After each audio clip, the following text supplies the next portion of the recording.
So instead of trying to address of course it's role play and, all of that, I try and shift it into one of three other contexts. It's a form of practice, it's used in the workplace, and play does not mean it's not serious. Okay, I think Matthew, you might be able to help us here. We're not actually seeing any comments after your comment.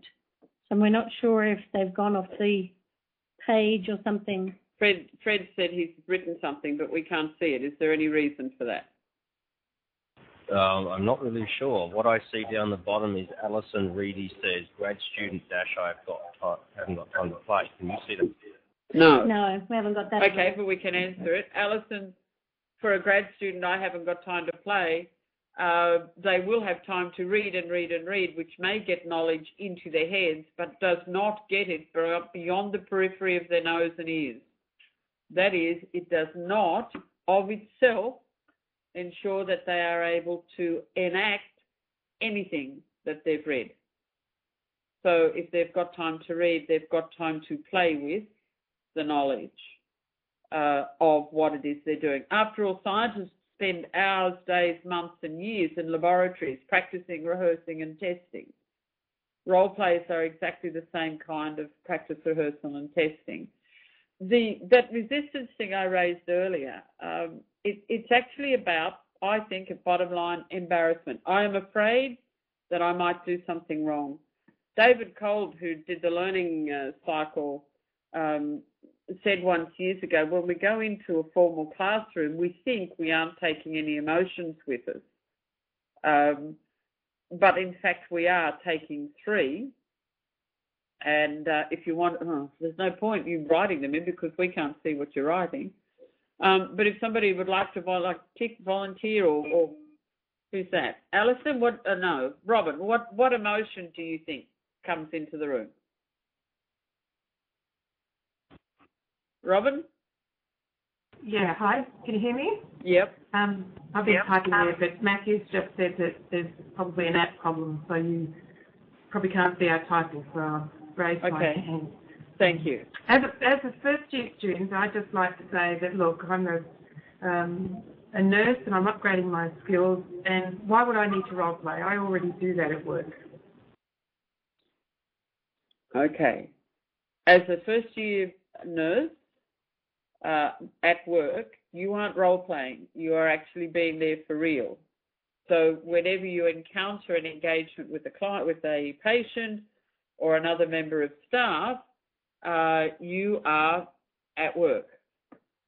In a role play, you can rehearse a number of different strategies for situations that you've been in. So you can actually rethink and replay bad experiences that you've had with supervisors who have been bullies or with patients who have been uncooperative and uncommunicative, and work out for yourself in the context of the role play alternative means of communicating with such people and embed them in your thinking so that when you face that situation the next time, you're not stuck with the existing mode of operating that you've picked up just by accident.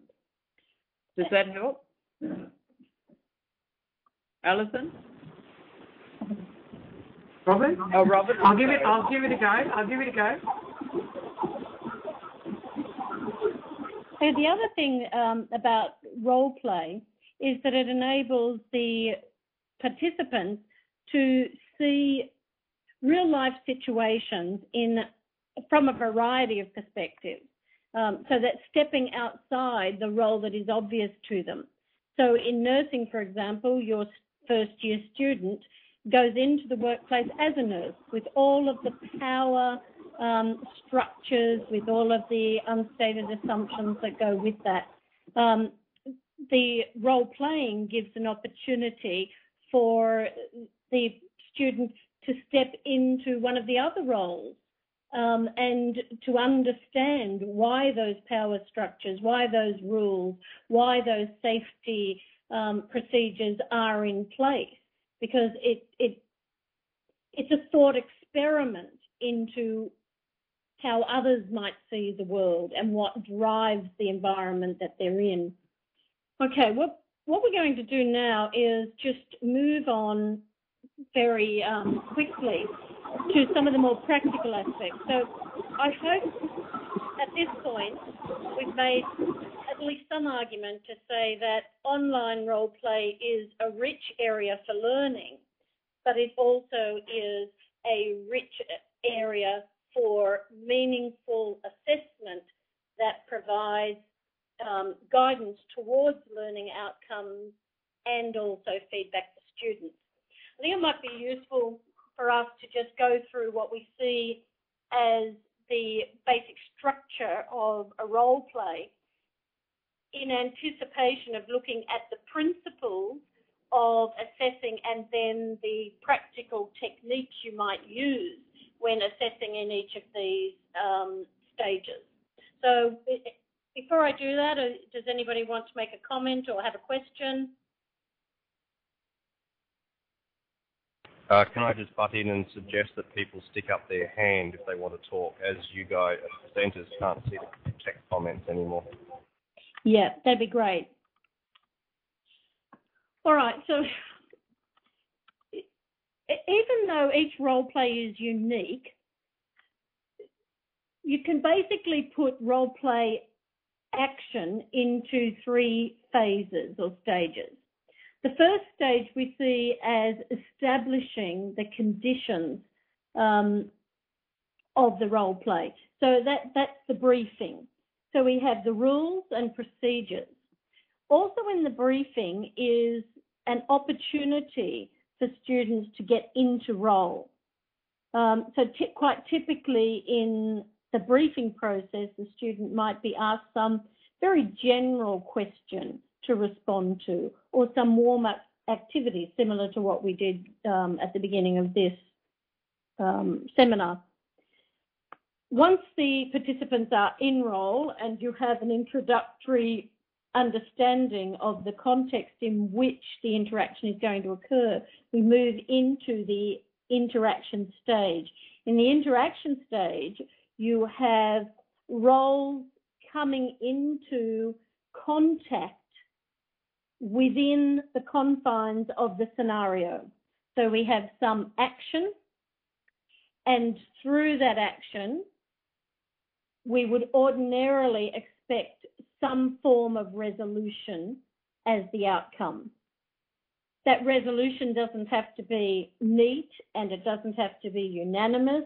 In fact, there's a beautiful example down again in Deakin of the 2 fire services coming into conflict with each other, and the outcome, the resolution of that is that one, either the metropolitan or the rural fire service, takes over the other.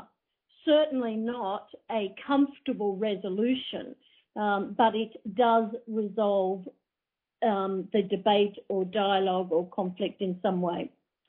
The final stage, now, when we first started having a look at a wide range of role plays, we were struck by how few role plays moved to this final stage, and that is the debriefing. Time and again, when we were speaking to academics using online role play, when the action finishes and you get a resolution, many people believe that was the end of the role play. Let's just wrap it up and get out of here. What we would argue here is that the debriefing is a critical stage in the role play. And in fact, if done well, it assists the participants to step out of the role, to make sense of the learning, and to consider the emotional as well as intellectual impact of the role play on them as individuals, as professionals, as students. So the debriefing is critical in our view.